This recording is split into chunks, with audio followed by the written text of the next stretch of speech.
This is Democracy Now!, democracynow.org, The Quarantine Report. I'm Amy Goodman. We're broadcasting from New York City, the epicenter of the coronavirus pandemic. The U.S. itself is now the worldwide epicenter, with one person dying of COVID-19 every 47 seconds. Nearly 16,700 coronavirus deaths have been recorded in the United States, with the number of confirmed cases approaching 500,000, more than Italy, Spain, and France combined. Of course, the true rate of infections is far, far higher due to a critical lack of testing. This comes, as the Labor Department said Thursday, over 6.6 million Americans filed for unemployment benefits over the past week, as the pace and scale of U.S. job losses is set to rival the Great Depression. Well, for more on the political implications of this unprecedented moment, we turn today to Noam Chomsky for the hour. The world-renowned political dissident, linguist, and author, laureate professor in the Department of Linguistics at the University of Arizona, Tucson, professor emeritus at Massachusetts Institute of Technology, where he taught for more than 50 years. His recent books include Global Discontents, Conversations on the Rising Threats to Democracy, Who Rules the World, and Requiem for the American Dream, the 10 Principles of Concentration of Wealth and Power. Noam Chomsky joined us for a conversation Wednesday from his home in Tucson, Arizona, where he is sheltering in place with his wife, Valeria. This was just before Senator Bernie Sanders announced he's suspending his campaign before the Democratic presidential nomination, making former Vice President Joe Biden the presumptive nominee to face Donald Trump in the November election. I began by asking Professor Chomsky about what's happening right now in the context of the 2020 elections and what he sees happening in November. If Trump is reelected, it's an indescribable disaster. It means that the policies of the past 4 years, which have been extremely destructive to the American population, to the world, will be continued and probably accelerated. What this is going to mean for health is bad enough. I just mentioned the Lancet figures. It'll get worse. What this means for the environment, or the threat of nuclear war, which no one is talking about, but is extremely serious, is indescribable. Suppose Biden is elected. I would anticipate it would be essentially a continuation of Obama. Nothing very great, but at least not totally destructive, and opportunities for an organized public to change what is being done, to impose pressures. It's common to say now that the Sanders campaign failed. I think that's a mistake. I think it was an extraordinary success, completely shifted the arena of debate and discussion. Issues that were unthinkable a couple of years ago are now right in the middle of attention. The worst crime he committed in the eyes of the establishment is not the policies proposing.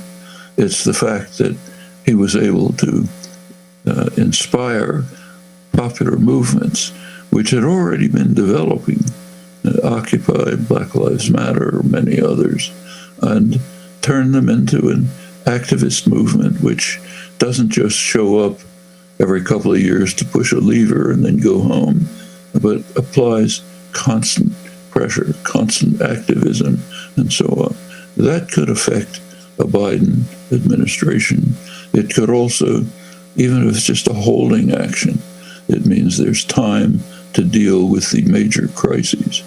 Take Medicare for all, or the other major plank in Sanders' program, the free college education. Across the whole mainstream spectrum, all the way to what's called the left and the mainstream, this is condemned as too radical for Americans. Just think what that means. That's an attack on American culture and society, which you would expect from some hostile enemy. What it's saying is it's too radical to say that we should rise to the level of comparable countries. They all have some form of national health care. Most of them have free higher education. The best performing countries nationally, like Finland, free, Germany, free, right to our south, Mexico, a poor country, high quality higher education, free. So to say we should rise to the level of the rest of the world is considered too radical for Americans. It's an astonishing comment. As I say, it's a critique of America that's you'd expect from some super hostile enemy. That's the left of the spectrum. It tells you that we have really deep problems. It's not just Trump. He's made it much worse. But the problems go much deeper, just like, say, the ventilator catastrophe, which I described, just based on good capitalist logic with the extra hammer blow of making the government ineffectual to deal with things. This is much deeper than Trump, and we have to face those facts. Some do. I'm sure you reported, I don't remember, you probably reported the setting of the doomsday clock in January. Okay? Yes. Notice what happened. All through Trump's term, the minute hand of the doomsday clock, the best general assessment we have of the state of the world, moved closer to midnight termination, reached the highest point ever. This January, it exceeded it. The analysts gave up minutes, moved to seconds, 100 seconds to midnight, thanks to Donald Trump and the Republican Party, which is just monstrous, no longer qualifies as a political party. It simply sheepishly echoes everything the master says. Zero integrity. It's just amazing to watch. He surrounded himself by a collection of sycophants who just repeat worshipfully everything he says. Real major attack on democracy as alongside the attack on the survival of humanity, to quote J.P. Morgan Chase again, the nuclear war, raising the threat of nuclear war, dismantling the arms control system, which has to some extent protected us from total disaster. It's astonishing to watch. The same memo that I quoted about how the policies we're following are risking the survival of humanity ended by arguing that the bank should cut back its fossil fuel support, in part because of the reputational consequences. Their reputation is being harmed. What does that mean? That means that activists are putting pressure on them, and they have to maintain some kind of reputation. Now, that's a good lesson, and it works. We've seen some very striking examples. Take, say, the Green New Deal. A couple of years ago, that was an object of ridicule if it was mentioned at all. Some form of Green New Deal is essential for the survival of humanity. Now it's part of the general agenda. Why? Activist engagement, especially Sunrise Movement. Group of young people acted significantly up to the point of sitting in congressional offices. They received support from Alexandria Ocasio-Cortez, other young legislators who came into office as part of the Sanders-inspired popular wave. Another great success. Ed Markey, senator from Massachusetts, joined in. Now it's part of the legislative agenda. The next step is to force it through in some viable form, and there are very good ideas as to how to do that. Well, that's the way things can change. With a Biden presidency, there would be, if not a strongly sympathetic administration, at least one that can be reached, can be pressured. And that's very important. You look over the very good labor historian, I'm sure you know Eric Loomis, who's studied the efforts by working people to institute changes in the society, sometimes for themselves, sometimes for the society generally. And he's pointed out, made an interesting point. These efforts succeeded when there was a tolerant or sympathetic administration, not when there wasn't. That's a big one of many enormous differences between Trump, the sociopath, and Biden, who's kind of pretty empty. You can push him one way or another. This is the most crucial election in human history, literally. Another 4 years of Trump, and we're in deep trouble. As we continue my interview with Noam Chomsky, I asked him how the United States, the wealthiest country in the world, has become the epicenter of the pandemic. Well, the United States is, countries have reacted to this in many ways, some very successfully, some more or less successfully. One is at the bottom of the barrel. That's us. The United States is the only major country that cannot even provide data to the World Health Organization because it's so dysfunctional. There's a background. Part of the background is the scandalous healthcare system, which simply is not ready for anything that out of the normal. It simply doesn't work.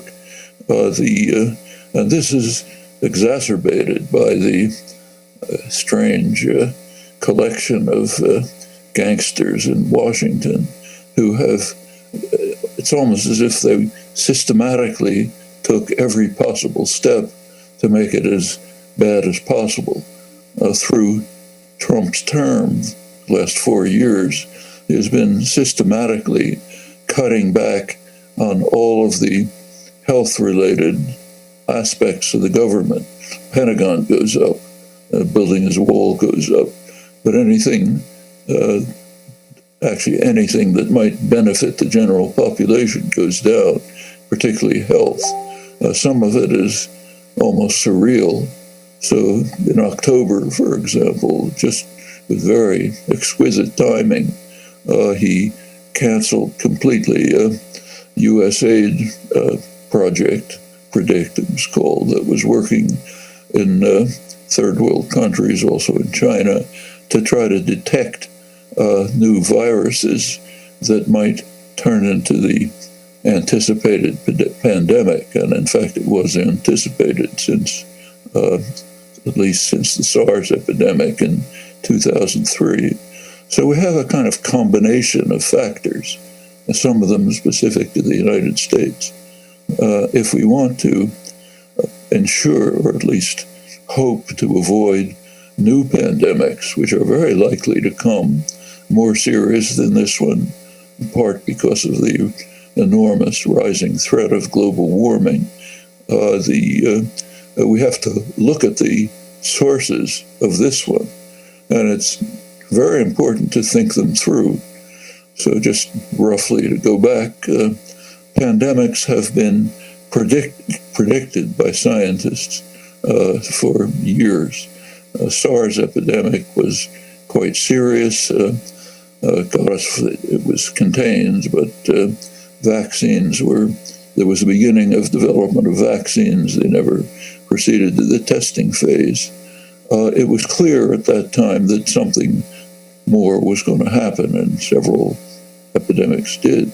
But it's not enough to know that. Somebody has to pick up the ball and run with it. Who can do it?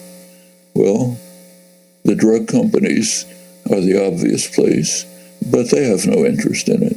They follow good capitalist logic. You look at market signals, and there's no profit to be made in preparing for predicted and anticipated catastrophe. So they weren't interested. At that point, another possibility is the government could step in. I'm old enough to remember the terror of polio was ended by a government-initiated, funded project that finally led to the Salk vaccine, which was free, no intellectual property rights. Jonas Salk said it should be as free as the sun. Okay, that ended the polio terror, measles terror, and others. But the government couldn't step in because there's another particular aspect of the modern era, the neoliberal plague. You remember Ronald Reagan's sunny smile and his little maxim about how government is the problem, not the solution. So the government can't enter. There were some efforts, nevertheless, to try to prepare for this. Right now in New York and other places, doctors and nurses are forced to make agonizing decisions about who to kill. Not a nice decision to make, because they simply don't have equipment, and the main lack is ventilators. Huge shortage of ventilators. Well, the Obama administration did make an effort to try to prepare for this, and this kind of dramatically reveals the kind of factors that are leading to catastrophe. They contracted with a small company that was producing high-quality, low-cost ventilators. The company was bought up by a larger one, Covidian, which makes fancy, expensive ventilators. And they shelved the project. Presumably they didn't want competition with their own costly ones. Shortly after that, they turned to the government and said they wanted the contract ended. The reason was it was not profitable enough, so therefore no ventilators. We have the same thing in hospitals. Hospitals are, under the neoliberal programs, are supposed to be efficient, meaning no spare capacity, just enough beds to get by. And in fact, plenty of people, me included, can testify that even the best hospitals caused great pain and suffering to patients even before this broke out, because of this just-on-time efficiency concept that was guiding our privatized for-profit healthcare system. When anything hits out of the normal, it's just tough luck. And this runs across the system. So we have a combination of capitalist logic, which is lethal, but could be controlled, but it can't be controlled under the neoliberal programs, which also say the government can't step in to pick up the ball when the private sector doesn't. On top of that, now this becomes specific to the United States, we have a freak show in Washington, a totally dysfunctional government, which is causing enormous problems. And it's not that nothing was known. A pandemic was anticipated all through Trump's term, even before. His reaction was to cut back preparation for it. Astonishingly, this continued even after the pandemic hit. So on February 10th, when it was already serious, Trump released his budget for the coming year. Take a look at it. The budget continues the defunding of the Center for Disease Control and other government institutions responsible for health, continues to defund them. It increases funding for some things, like fossil fuel production, gives new subsidies to the fossil fuel industries. I mean, it's as if the country is simply, maybe not as if, the country is simply run by sociopaths. And the result, so we cut back on the efforts to deal with the pandemic that's taking shape, and we increase the efforts to destroy the environment, in which the United States under Trump is in the lead in racing to the abyss. And bear in mind that that's, I don't have to tell you, is a far more serious threat than the coronavirus. Now, this is bad, serious, particularly in the United States, but we'll recover somehow at severe cost. We're not going to recover from the melting of the polar ice sheets, which is leading to a feedback effect, well known, that increases as they melt. There's less reflective surface, more absorption in the dark seas. The warming that's melting them increases. That's just one of the factors that's leading to destruction unless we do something about it. And it's not a secret. Just recently, for example, a couple of weeks ago, there was a very interesting leak, a memo from J.P. Morgan Chase, America's biggest bank, which warned that, in their words, the survival of humanity is at risk if we continue on our present course, which included the funding of fossil fuel industries by the bank itself. Said we're endangering the survival of humanity. Everyone who's got eyes open in the Trump administration is very well aware of this. It's difficult to find words for this. I should say other countries have reacted. First of all, it was not a secret.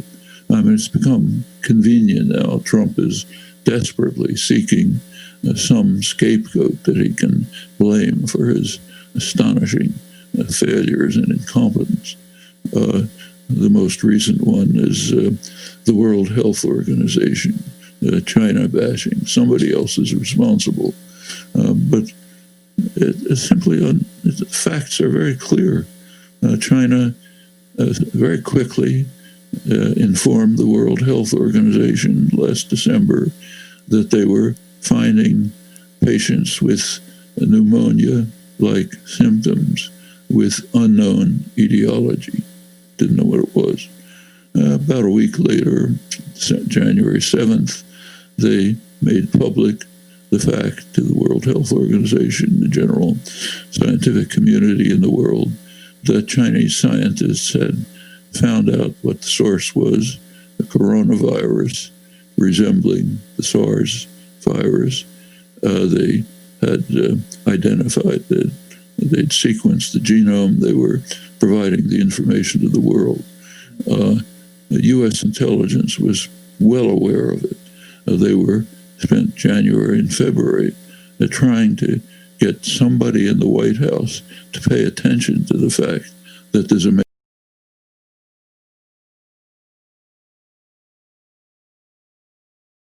major pandemic. Nobody could listen. Trump was off playing golf, or maybe listening, checking his TV ratings. Yesterday, we learned that one very high-level official, very close to the administration, Peter Navarro, in late January had sent a very strong message to the White House saying this is a real danger, but even he couldn't break through. Noam, you mentioned Peter Navarro, the trade representative, sending a memo. It just came out in the New York Times in late January, warning of the coronavirus, saying that I think something like up to 1 million people could die. And Trump took from that setting a travel ban on China, but not doing a corollary, which was ensuring that the United States had the proper tests and also had the PPE, the protective personal equipment that doctors, that nurses, that the custodial staff in hospitals needed to stay alive, to treat patients, to help them stay alive. And the intelligence agencies that came out at this time, even before Navarro, they were all warning Trump. If you could go back to even 2 years ago when he disbanded his pandemic unit within the National Security Council, said that when he's at the table in China talking about spending money on bombs or a wall, they're not saying, sir, you also have to look at what's happening here. And that unit, pandemic unit, not only is about how we deal in the United States, but also ensuring, as the CDC does and other agencies of the U.S. government, that scientists are sent out to other countries like China to investigate and to help other countries, because when it comes to a pandemic, we're all in this together. So if you could talk about these early warnings and why testing and this protective personal equipment is so important. Well, remember that it continued even after the pandemic was already in force. The budget proposal is astonishing. This is February 10th, well into the pandemic. Trump cuts further the health-related components of the government, continuing they're under the axe just as they were throughout his term. Actually, the clips that you played before are part of a very clever strategy. Whether this is consciously planned or just intuitive, I don't know. But the pattern of simply making one statement today, contradicting it tomorrow, coming out with something else the next day, is really brilliant. It means he's going to be vindicated. Whatever happens, he'll have said it. You shoot arrows at random, some of them are going to hit the target. And his technique with the Fox echo chamber and the worshipful base simply tuned to Fox, Limbaugh, etc. They're just going to pick whatever happened to be right and said, look, our wonderful president, the greatest president we've ever had, our savior, knew it all along. And here was the statement. Can't miss. It's very much like the technique of producing constant lies. I don't even have to go through it. The assiduous fact checkers taught them up. I think it's maybe 20,000 by now or something. And he's laughing all the way. This is perfect. You tell constant lies. What happens is the concept of truth just disappears. So Noam Chomsky, world-renowned political dissident, well-known linguist, author, activist, as you listen to the Fox News, this is not just a channel. These are the people that President Trump channels. These are perhaps his senior advisors as they continually played this down. Do you hold President Trump responsible? Would you say he has blood on his hands? There's no question. Trump makes some crazy statement, it's then amplified by the Fox News echo chamber. The next day he says the opposite. The echo chamber amplifies that. Notice that the tone of the reporting is interesting. It's all with perfect confidence, not what any sane, rational person would say. We really don't know. There's a lot of uncertainty. This is the way things look today. There's nothing like that. Absolute confidence. No matter what the dear leader says, we amplify it. And it's an interesting dialogue. They amplify what he says. Sean Hannity can say this is the greatest move that was ever made in the history of the world. The next morning, Trump tunes into Fox and Friends, listens to whatever is said, that becomes his thought for the day. It's an interaction. Murdoch and Trump moving literally to try to destroy the country and destroy the world. Because in the background, we should never forget, is a far greater threat that is coming closer and closer, while Trump is leading the way to destruction. He has some assistance. So down on the southern part of the hemisphere, there's another madman, Jair Bolsonaro, is trying to vie with Trump to see who can be the worst criminal on the planet. He's telling the Brazilians, it's nothing. It's just a cold. Brazilians don't get viruses. We're immune to them. His health minister and other officials are trying to butt in and say, look, this is really serious. The governors, many of them, fortunately, are ignoring what he says. But Brazil is facing a terrible crisis. It's actually gotten to the point where in the favelas, these miserable slums in Rio, where the government does nothing for the people, others have intervened to try to impose sensible restrictions insofar as it's possible under those miserable conditions. Who? The crime gangs. The crime gangs that torture the population have moved in to try to impose health standards. The indigenous population is facing a virtual genocide, which won't bother Bolsonaro. He doesn't think they should be there anyway. Meanwhile, while all this is going on, scientific papers are coming out warning that in 15 years, the Amazon is going to shift from being a net carbon sink to a net CO2 emitter. That's devastating for Brazil, in fact, for the whole world.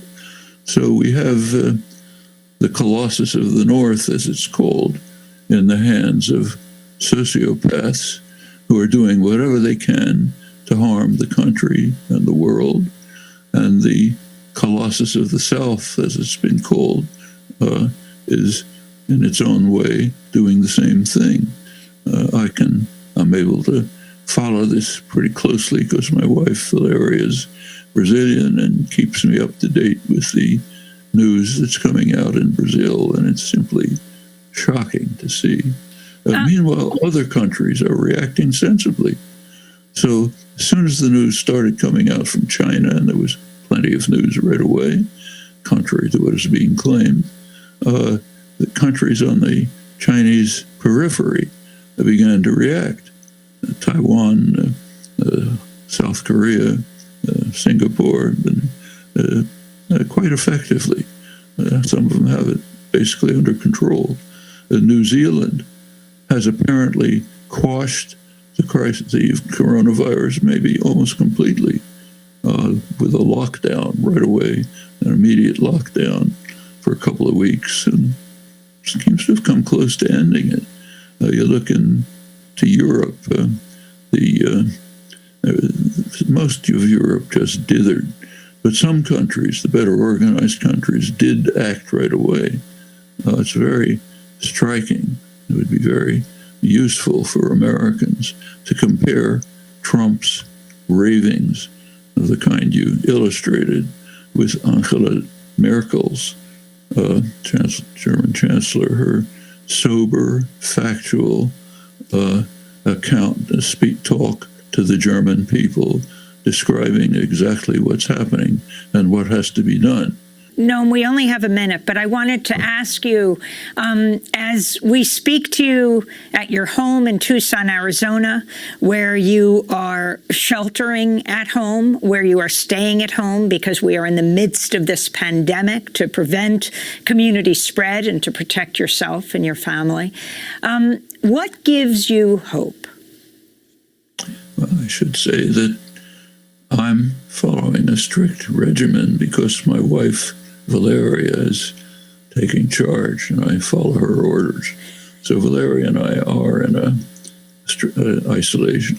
But what gives me hope is the actions that popular groups are taking all over the world, many of them. Some of them there are some things happening that are truly inspiring. Now, take the doctors and the nurses who are working overtime under extremely dangerous conditions, lacking, especially in the United States, lacking even minimal support, being compelled to make these agonizing decisions about who to kill tomorrow. But they're doing it.